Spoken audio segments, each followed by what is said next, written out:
Magandang araw po sa inyong lahat. Magandang gabi po sa inyong lahat. Good morning, good afternoon, good evening sa inyong lahat.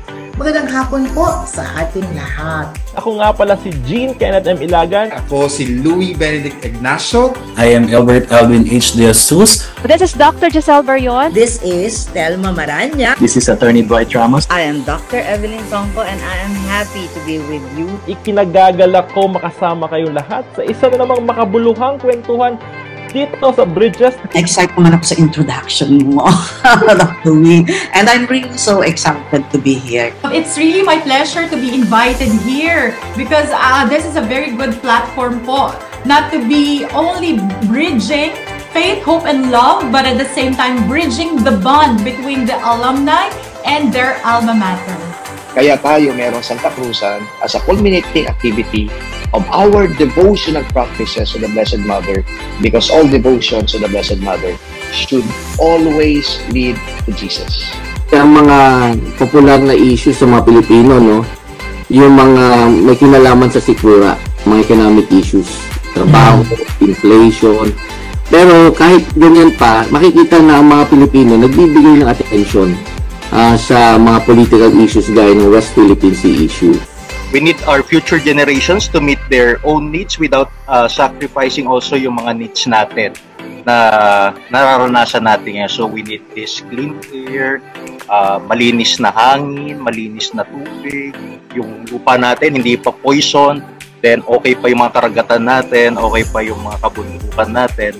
O kaya naman dati maayos ang pagsasamahan ng mag-asawa, bigla na lang may nangyayari na hindi nila inaakala at yung kanilang family bond humihina. Pati yung relasyon nila sa Diyos biglang humihina.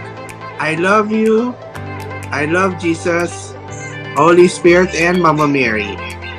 Thank you and God bless. But it's not out there to, lose taxpayers.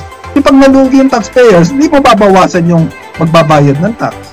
First and foremost, we embrace change. We need to cultivate our passion for learning and to be flexible based sa Thomasian values ng commitment, competence, and compassion. Go back to your core. When things are really, really tough, when you're going through transitions, when you're going through changes, go back to who you are as a person and as a leader. And at the same time, yung core values natin as Thomasians dati, perfect din parate as a guide for me. Always have to be competent, you always have to be committed, and more importantly, the compassion side of it is gonna be your edge in any kind of workplace that you're gonna be working. Happy anniversary to Bridges! Here at Bridges, we build bridges of faith, bridges of hope, and bridges of love.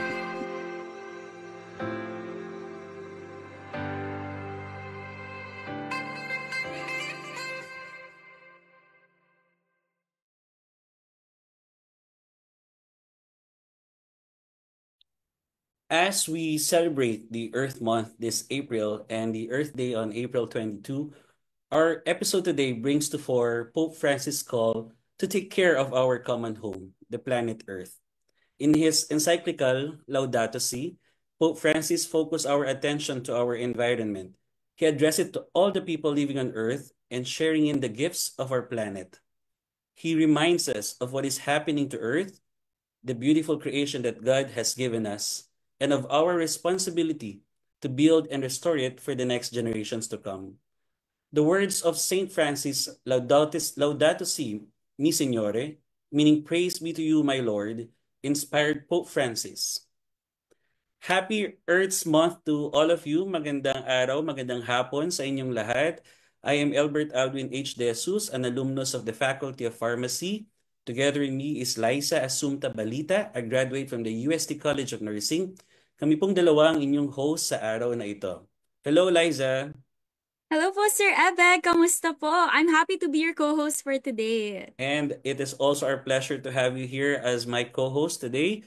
It's our first time na magkasama dito sa Bridges. I've been hosting Bridges maybe mga 4 times already and it's our first time together. Ayun nga, ako rin po, I'm super excited for what's ahead of us for this episode.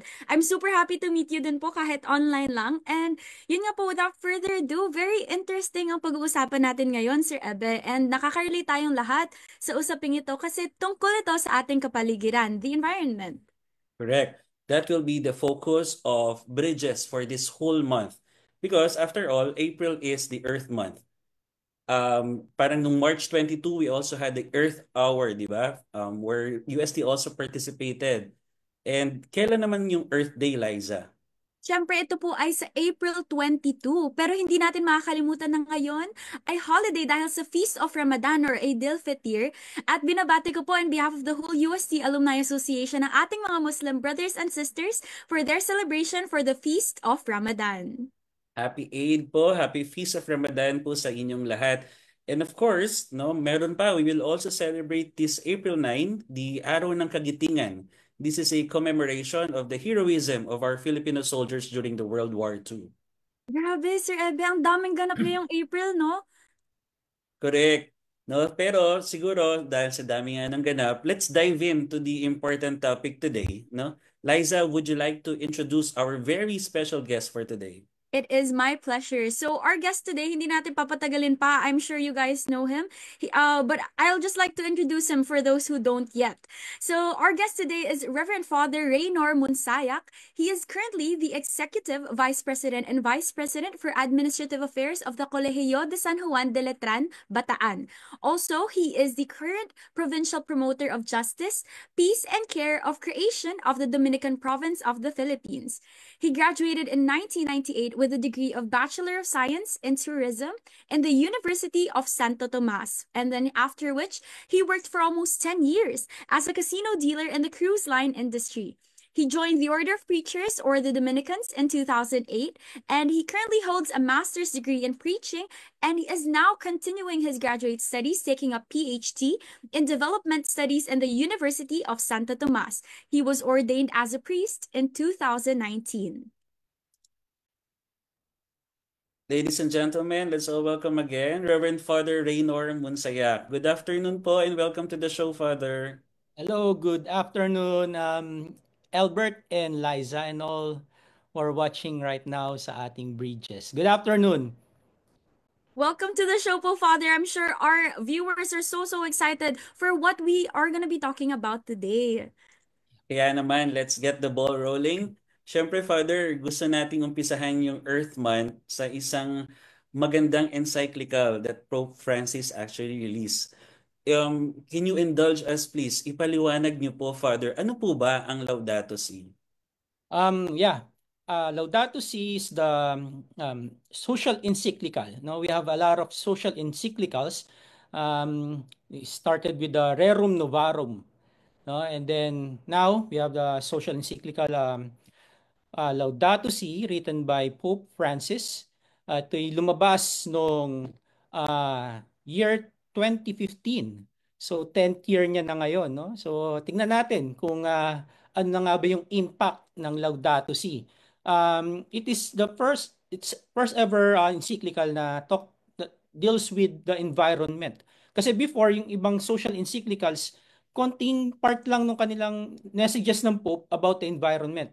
But here in Laudato Si, the whole encyclical talks about the care for creation, the integrity of ecology, no? So ang ginamit dito ni Pope Francis na method is the see, judge, and act method. No? Tinignan niya kung ano na nga ba yung status ng environment, ng planet Earth, what are the issues, no, na kinakaharap ng ating mundo in terms of environment. Then secondly, tinignan niya ito sa lens ng ating faith, ng gospel. No? Ano nga bang relationship ng ating environment, no, in terms sa sinasabi ng gospel, ng Biblia? Ano ba yung message, no, ng gospel about our environment and our relationship to the environment? And then lastly, yung act. Ano ba yung mga dapat nating gawin, no, to protect, to conserve, to preserve our Mother Earth, no? So yun yung kagandahan ng encyclical na to kasi it is the first encyclical na talagang that deals with the environment, the importance of environment, no, that yung ecology is creation of God, no? Katulad natin, no? We are also creation of God, but also hindi lang tayo kundi pati yung ating environment, no? Lahat yan ay gawa ng Diyos. Kaya napakaganda kasi si Pope Francis, kita nyo naman, no, pangalan pa lang na kinuha niya, no? His name is Giorgio Bergoglio, no? Jorge Bergoglio. No, yung kanyang real name. Pero kinuha niyang name as a pope is Francis. And who is Francis, no? Kinuha niya ito kay Saint Francis of Assisi. No, is the siya yung saint of environment, no? Siya yung kinikilala natin na santo ng kalikasan. So, napakaganda nitong encyclical na to. In its 10th year right now, ano na kaya impact nito sa atin? Alam na ba natin lahat ng tao ang sinasabi ng encyclical na to? No? So, maganda ring balikan sana kung ano na nga ba yung naging influence ng Laudato Si in our faith, ng ating daily dealings with nature and with our neighbors, no? So, yun po. That's about Laudato Si. So Father, parang ang kuha ko, Laudato Si, ina-acknowledge pa rin po niya yung mga scientific findings on climate changes. But the emphasis po is, I think, on the spiritual and maybe on the ethical dimensions of what is really happening. Kunyari, yung mga ecological destruction. Tama po ba, Father? Yeah, what's good with this encyclical is that multidisciplinary siya. No? Hindi lang it's not really, well, it's spiritual. It should guide our morals, no, our ethics, and how we deal with nature. But at the same time, base din siya sa mga scientific studies like climate change, no, kung ano yung mga problema sa ozone layer, no. Kinuha ni Pope Francis lahat yun. No, of course, he created the team to look at all of these things na scientific. So nandito nakikita yung yung yung pagsasama, no, divergence of science and faith, no, faith and reason. That is truly beautiful po. Of course, even in terms of taking care of our planet, kailangan talaga mag-collaborate kasi it doesn't just involve religion. It also would involve science, yung evidence-based po. And yung explanation niyo po, Father, of Laudato Si, it's truly a powerful reminder po of how we are called to be caretakers, not just simple consumers of God's creation, no? And yung a message po ni Pope Francis, it challenges us to reflect on our daily choices, like how we use the resources that God provided, how we treat the environment, and how we can care for those most vulnerable na affected po by the ecological damage. Ito naman po, Father, gusto ko pong malaman ang message ng encyclical na Laudato Si. Is there a call for individuals or a call po to the community? Well, that's a good question because itong encyclical na to, it is written for the whole people of goodwill. No, it's not only for us Christians, it's not only for an individual Christian.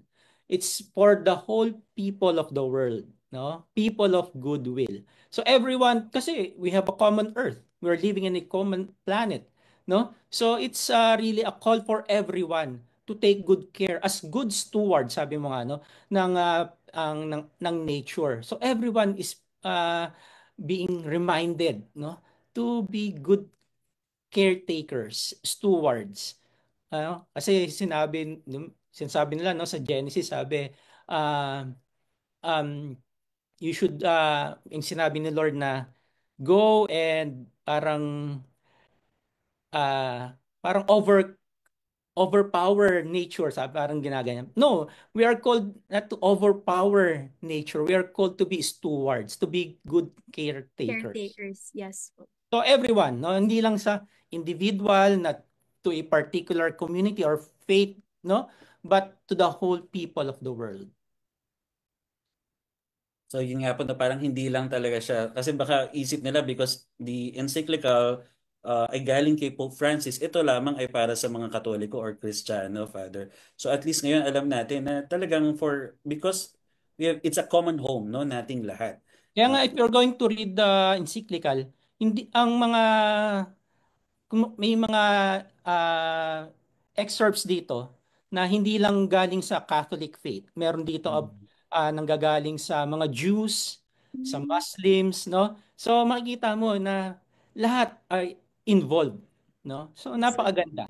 Regardless talaga of the religion, Father. Yeah. To all people, yung message talaga ng Laudato Si. Oh, I think it's also beautiful po kasi tayo lang din naman po makikinabang sa pag-aalaga natin sa planet natin. So why not be a part of the change to take care of it? And hindi lang po to sa mga may kakayanan or financially stable. What I loved so much about what you said po, Father, is that every effort counts. Like even the slightest, even the smallest effort, makakatulong po when it comes to taking care of our planet kasi these eventually will become big changes for our planet. Well, sabi mo nga, no, it's not only for us, no? Yes. Sa generation na to. At ang makikinabang nito is yung future generation, yung magiging anak mo, yung magiging anak ng anak mo, no? So we have to take good care of the environment right now, not for only for us, but for the future generation, no?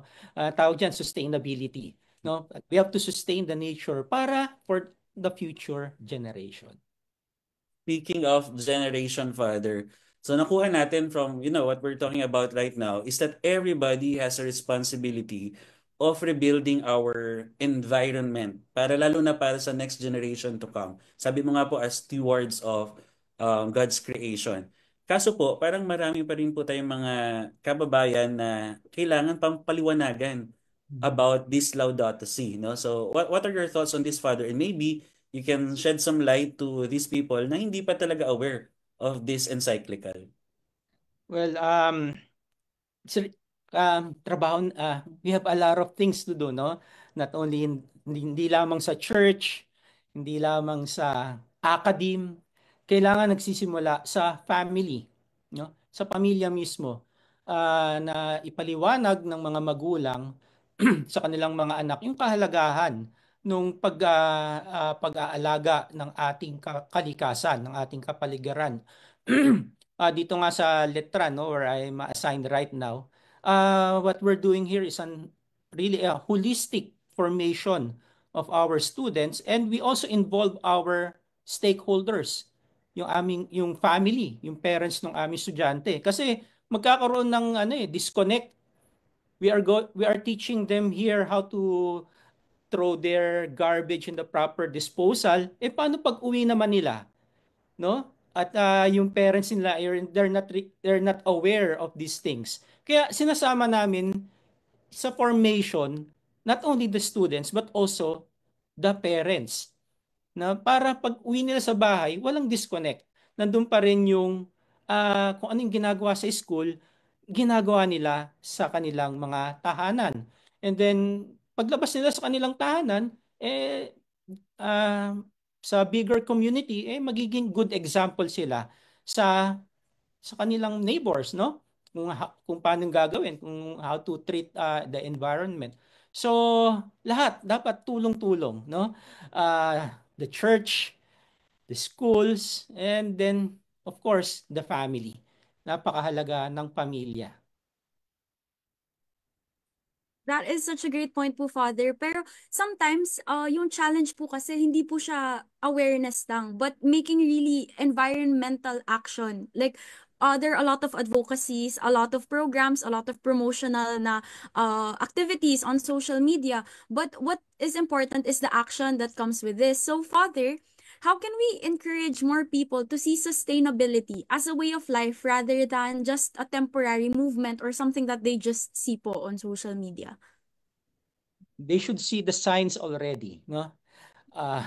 Especially there in Manila. Di ba? Pagka mainit, sobrang init. Kapag ka bumabagyo, bumabaha. No? They should already see the signs.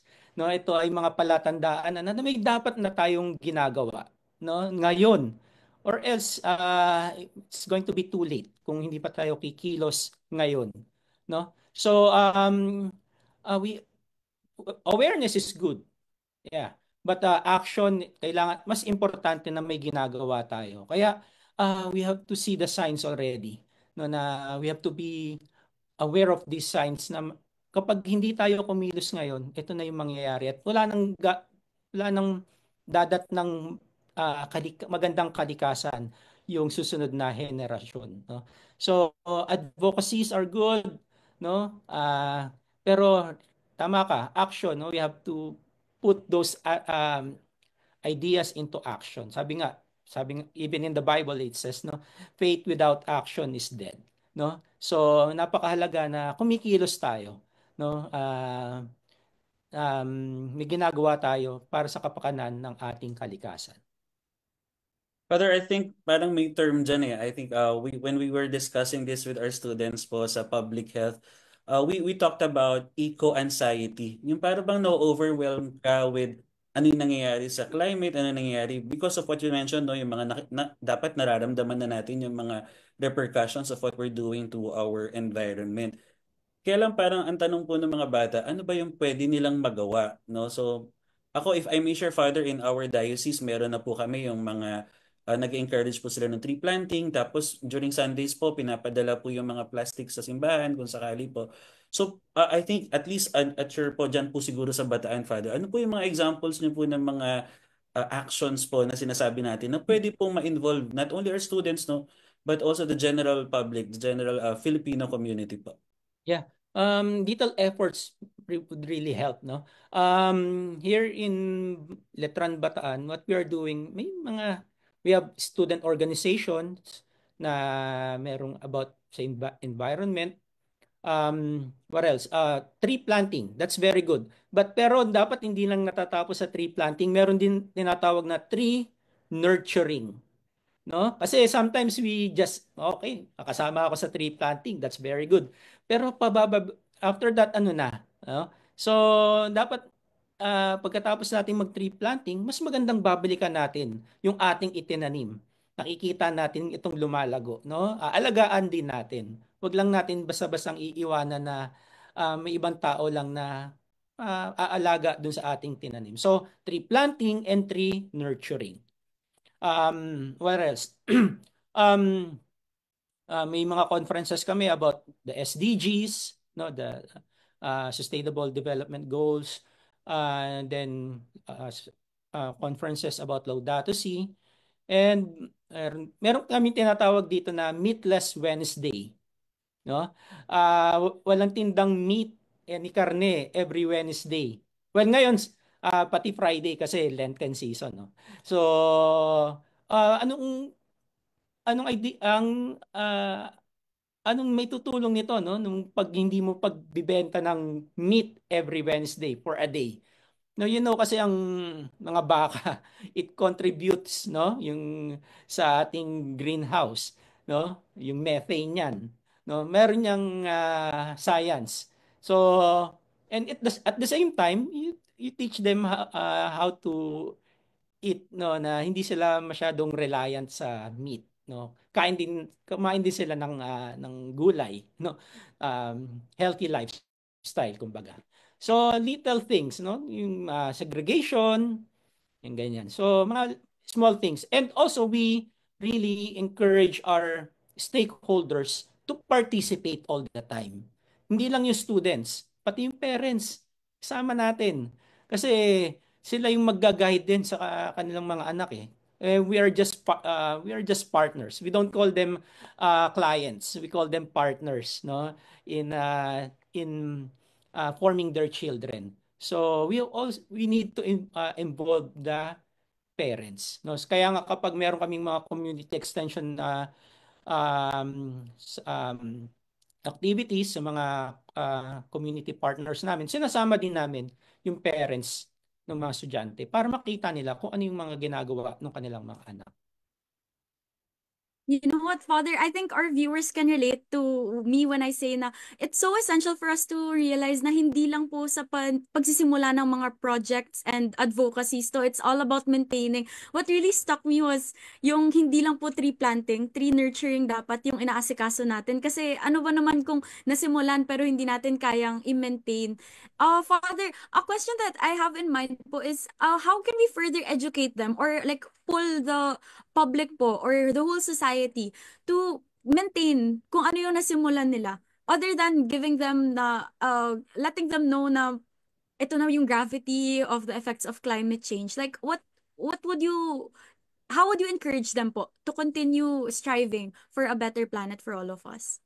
Yeah, so we also have to remind them that what we are doing is not for not for ourselves, no? Hindi lang para sa atin ito. Kailangan natin laging ipapaalam sa kanila na these sustainable activities that we are doing is not for this generation but for the future generation.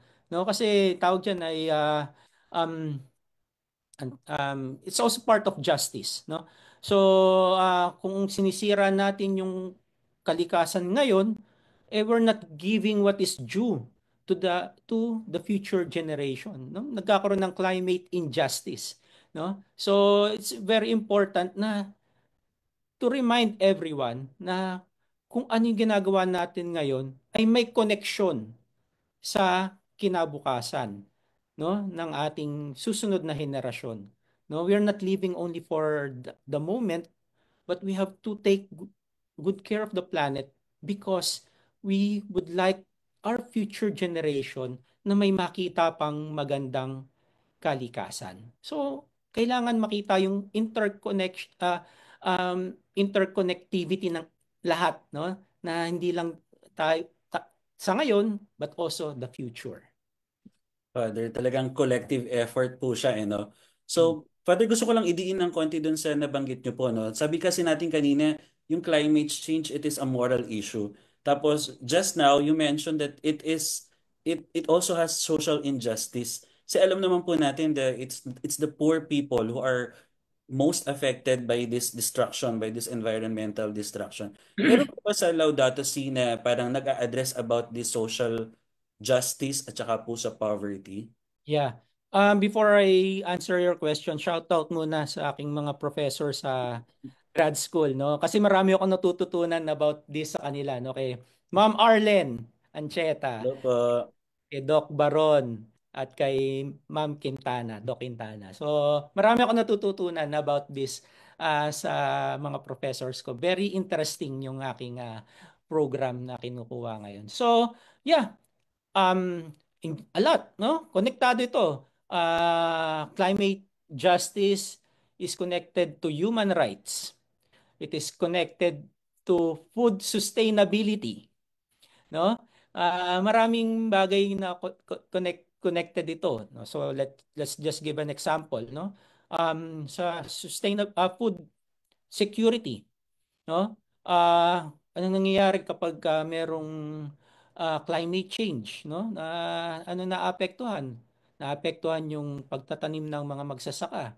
And we know that especially here in the Philippines, hindi mayaman ng mga magsasaka natin. No, they are part of the marginalized people. So kapag patuloy na nagbabago yung ating climate, what will happen to our farmers? And what will happen to us? Because food is a necessity. Magugutom tayo. No? So everything is connected, no?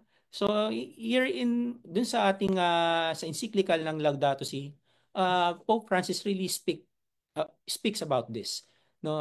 Yung mga different social issues na nangyayari kapag hindi natin inalagaan yung ating environment. Speaking of sustainability po, Father, balita ko po may program na tinatawag na BEST or BEST, Basic Environmental Systems Technology, or other strategies po na mas sustainable. Would you have anything to say about this po, Father? I don't have any idea about that BEST, no?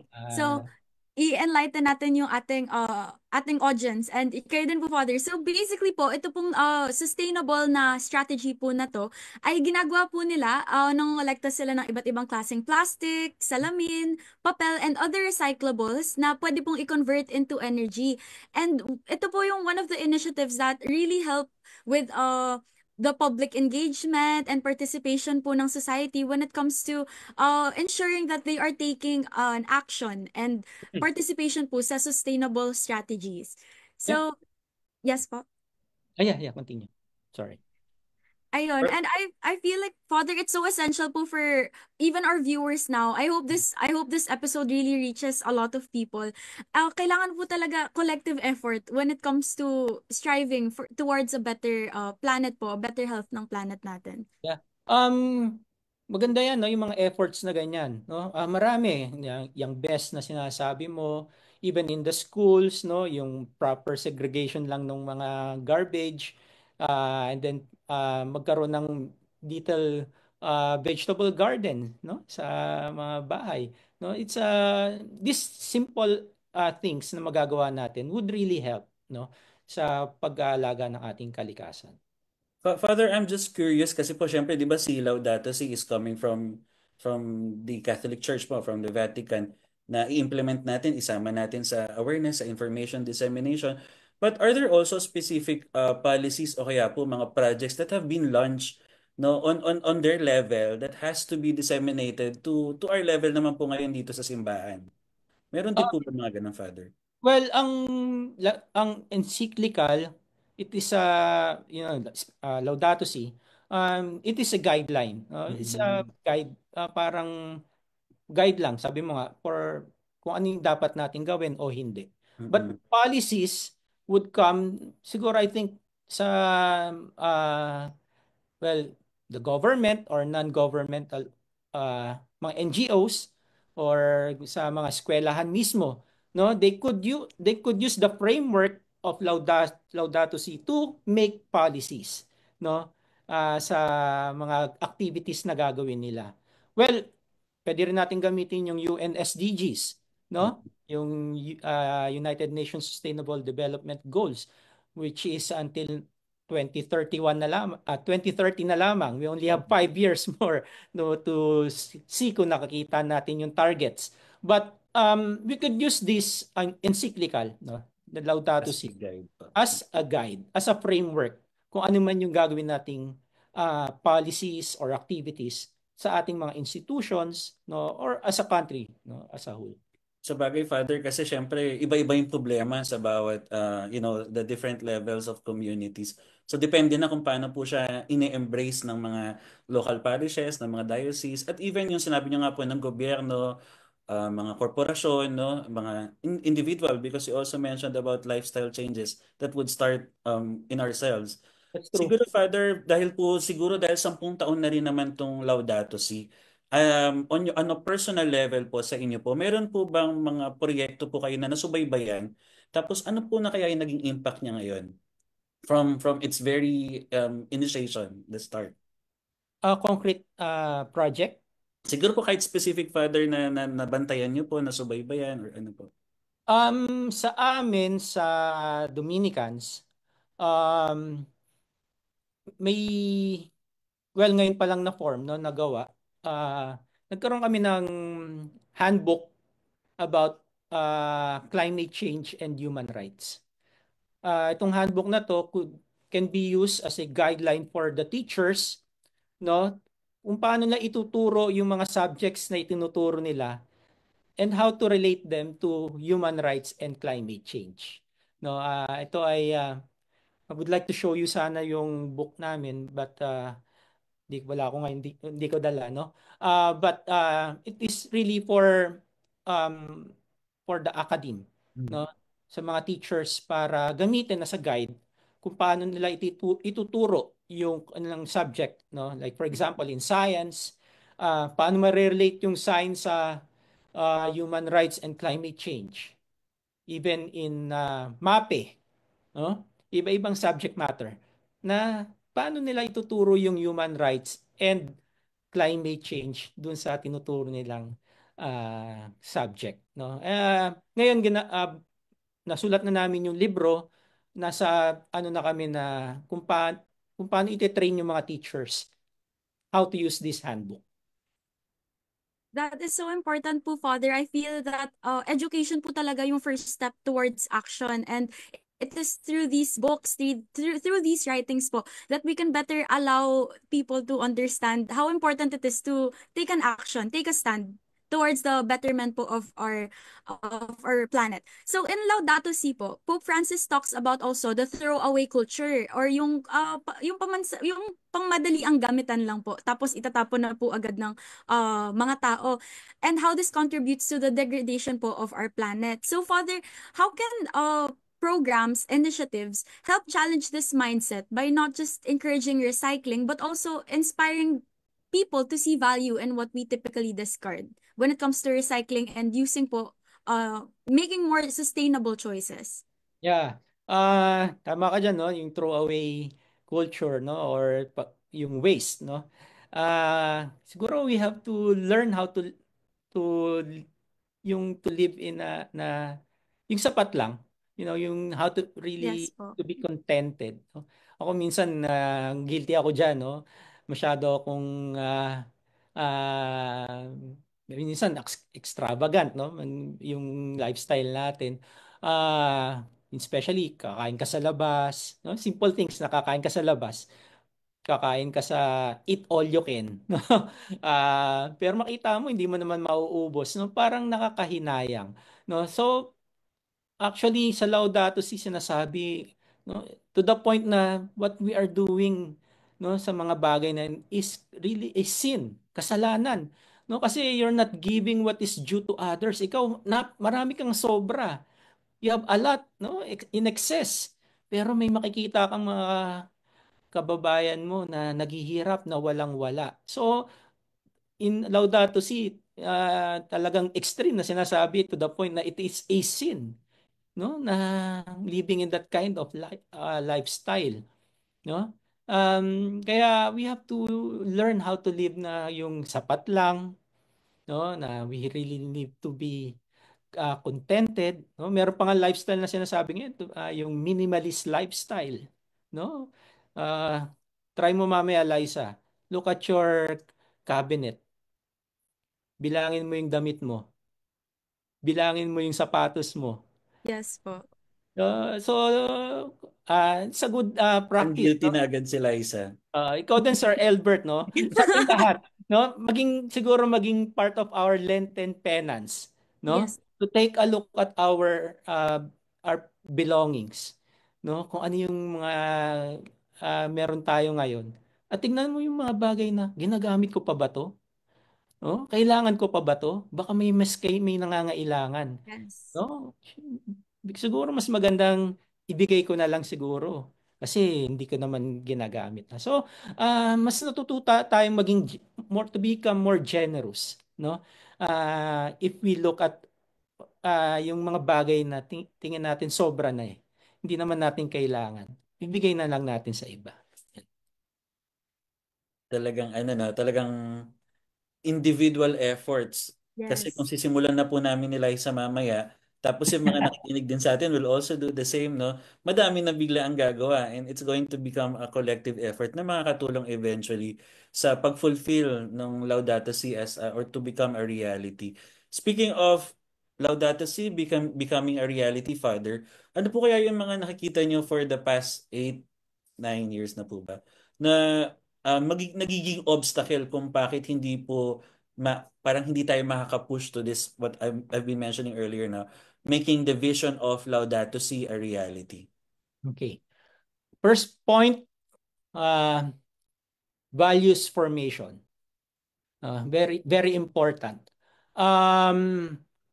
Kung wala tayong magiging conversion of the old ways that we are doing, no, but hindi tayo magkakaroon ng change of values, hindi mangyayari ito. So in personal level, no, kailangan magkaroon tayo ng change of values on how we look at things, on how we relate on with the environment, no? Kasi kung patuloy tayo sa old ways natin, no, na nagkakalat tayo or yung mga things na hindi naman sustainable, no? So we have to change our values first, no? Kailangan magkaroon ng values formation. Kaya sa school, very important, no? Na tinuturo yung values formation in terms of how we relate with the environment. Another stumbling block siguro, siguro sa mas malawak na pananaw sa society, yung um, willingness ng government, political will na tinatawag natin, na to really create policies, no, hindi lang create but also to implement these policies in the right way na makakatulong sa ating environment. Sa ating mundo, no, in the whole, sa the world in general, no, may tinatawag na global north and global south. No, yung global north, yung mayayaman, and we are part of the global south, the developing and the underdeveloped countries. The global north, sila yung mas may maraming activities na ginagawa na nakakasira sa environment, to the detriment naman ng mga nasa global south na naaapektuhan ng mga activities na to, no? Mas yung impact ay nasa global south. So nakikita natin, like for example sa US, anong ginagawa ngayon, no? Sabi ni Donald Trump, drill, drill, drill, no? That means yung mas gagamit sila ng oil or na mga fossil fuel, no? Na mas makakasira sa ating environment. At tayo yung mas naapektuhan. Yung impact ay nandito sa atin, sa Global South. So, political will na kapag walang political will na baguhin yung mga policies o gumawa ng mga polisiya na tutulong sa environment, talagang hindi makakausad yung ating efforts towards a greener planet. Father, yung points niyo po on values formation, super crucial po yan kasi even po, I just recently graduated po kasi from nursing, recently passed the boards, and one of our primary tasks po as nurses is to educate people. And what's most essential po about education is yung may shift ka in mindset, may shift ka in perception. Parang maha-highlight mo po yung importance ng tinuturo mo. And yun nga po, Pope Francis in Laudato Si highlights further yung appreciation of what we have. Yung going back to yung ano po natin kanina na hindi po tayo nagiging masyadong, paano ba yung word? Selfish or masyadong na bribe by flashy things, having too much, having more than what we need. So, how can we better integrate yung values po of recycling, contentment into our systems po now, in society po? And how can we better influence po the younger generation to be more grateful na po for what they have and hindi po yung maging malustay po sa mga gamit po nila? Yeah. When we speak of values, no,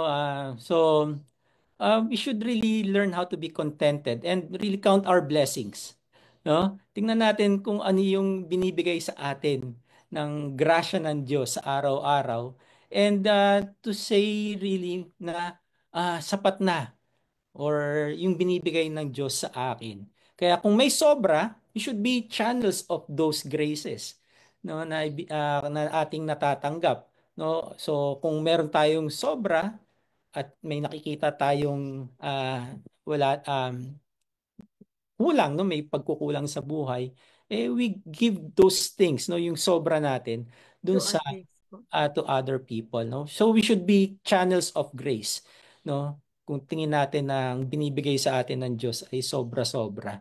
So I think, yeah, doon natin maipapakita yung ating pakikiisa, no?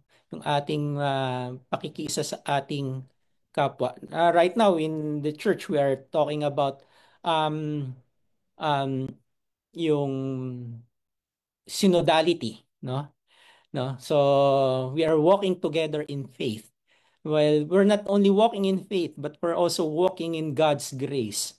No, kaya kung ano man yung ating binibigay ng Diyos sa atin, no, we should be the channel of God's grace to other people. Okay, I'm sure madaming nakuha yung mga youth natin, just like Liza dun sa nabanggit ni Father. Speaking of youth, no, Father, when you were younger, which I think hindi naman so long ago, do you recall some youth initiatives that you actually did or has still been doing, no? That are directed towards protecting our environment. Baka lang po magaya namin, magaya po ng ating mga nakikinig sa atin. When I was in UST, I was there 1994 and I graduated 1998. In my personal experience, parang hindi pa ganoon kalakas, no, yung ganyang klaseng advocacy during that time. Hindi pa masyadong aware yung mga tao about taking good care of the planet or nung kapaligiran. Well, even in UST during that time, wala akong naaalala na mga projects nakasali ako. Kasi I'm also very active. I was very active also before sa UST, when I was in UST. Pero in terms of the environment, wala akong maalala. Pero as I mature, no, nung nagtrabaho ako, and then mas lumawak yung awareness ko nung nakapagpunta ako sa iba't ibang bansa because yun nga, naging trabaho ko sa cruise line. Yes. So naka-travel ako sa ibang part ng mundo at nakita ko na may iba't ibang efforts yung mga lugar na napupuntahan ko pagdating sa environment. Just for example, when I was in Texas, no, in the States, nakita ko kung yung seriousness nila in terms of yung collection of garbage, even in Korea, no? Nakita ko yung efforts ng mga bansa na to, no, na kung bakit nila ito ginagawa. At nakita ko na talagang malinis, no? Naging malinis yung kapaligiran nila. So, as I grow old and become more mature, dun nagkakaroon ako ng awareness. At ito nga, I'm continually studying, no? Para mas may matuto ako at may ma-share ako sa ibang tao. Ayun.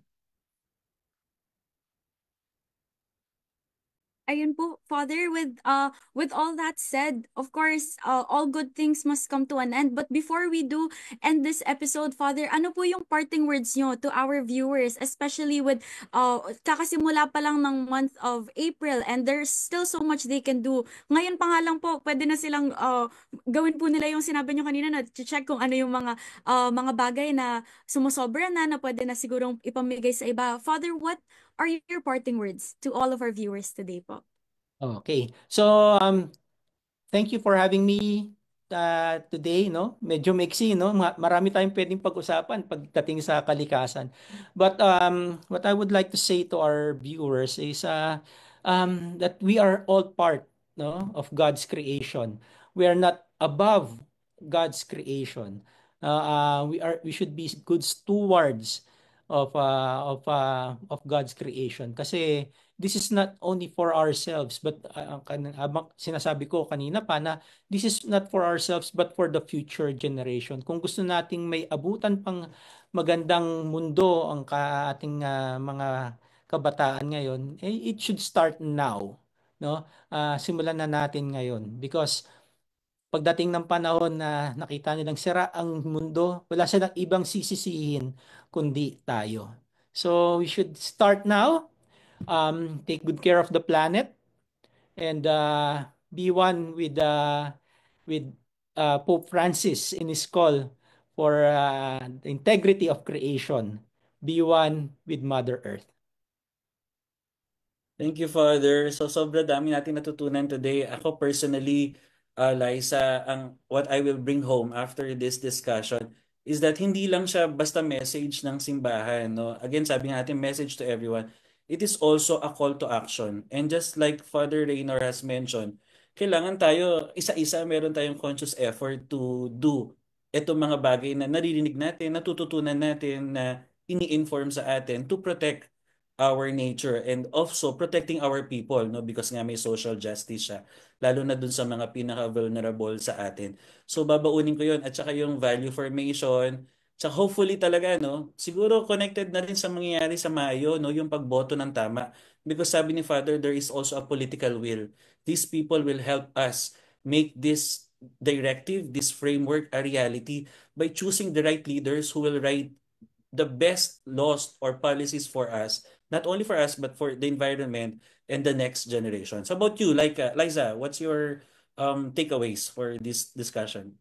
Siguro po, as we reflect on Laudato Si, I guess it's important for our viewers na po or kahit to ourselves to remember that caring for our common home is more than just an obligation. It's a call to action.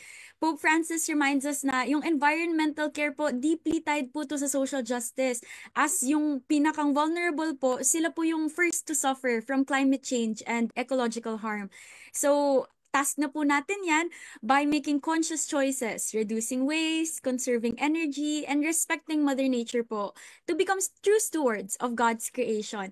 And one favorite thing ko po na napag-usapan po natin ngayon is that small steps lead to big changes. And together, kaya po natin bumuo ng mas sustainable and mas compassionate na world for a better future po. These selfless acts po, hindi lang naman po ulit para sa atin, para po to sa future, para sa mga kabataan po, na mapapag-iiwanan po natin ng planet Earth. So, why not take action now? Urgent na po kasi. So, yun po. Oh, di ba? Father, proud ka ba kay Liza sa mga natutunan niya? That's right, no? Ganyan I learned a dapat lot. yung ating mga kabataan ngayon. And I like what you said, Albert, a while ago, no? That we have to choose our leaders wisely, no? Kapag nakita nyong against the environment, red flag na yan, no? So, tignan natin mabuti, vote wisely, ha? And Yes. I'm so happy with Liza, no? Kasi as a youth, no? Sa'yo nakasalalay, no? Yung ating kinabukasan.